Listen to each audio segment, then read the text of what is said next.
কেবল item গানে perform করে জনপ্রিয় হওয়া যায়, এই সময়ে তার সবচেয়ে ভালো উদাহরণ সম্ভবত নোরা ফাতেহি।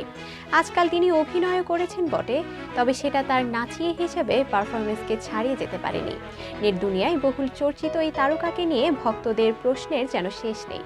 আমাদের আজকের ভিডিওতে আমরা এই নায়িকার কয়েকটি অজানা বিষয় নিয়ে জানব। নোরার জন্ম কোথায়? নোরার জন্ম কোথায় প্রশ্ন বারবার ঘুরপাক খায়। নোরা ফাতেহি যে ভারতীয় বংশোদ্ভূত তা অনেকের জানা। কেউ মনে করেন তার জন্ম ভারতে, আবার কেউ জানেন মরক্কোতে। আদতে তার জন্ম কানাডার টরন্টোতে। নোরা ব্যালে নৃত্য শিখলেন কোথায়?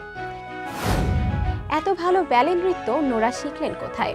না, কোনো প্রশিক্ষক নন। এ ধরনের নাচ শেখার ক্ষেত্রে নোরার শিক্ষক ইউটিউব। কেবল ইউটিউব দেখে এমন ব্যালে নৃত্য রপ্ত করেছেন নোরা। ৫,০০০ রুপি নিয়ে নোরা ভারতে এসেছিলেন। মোটে ৫,০০০ রুপি নিয়ে ভারতে এসেছিলেন নোরা ফাতেহি। কপাল ভালো, ভারতে আসার পরই সপ্তাহ প্রতি ৩,০০০ রুপির চুক্তিতে একটি সংস্থার কাজ পেয়ে যান। তবে সপ্তাহে ৩,০০০ রুপি জীবনযাপনের জন্য যথেষ্ট ছিল না। নোরা এখন এটা ভেবে গর্ববোধ করেন, অনেক কষ্টের পরও ভালো পরিকল্পনার জেরে ওই টাকা দিয়ে চলে গিয়েছিল তার।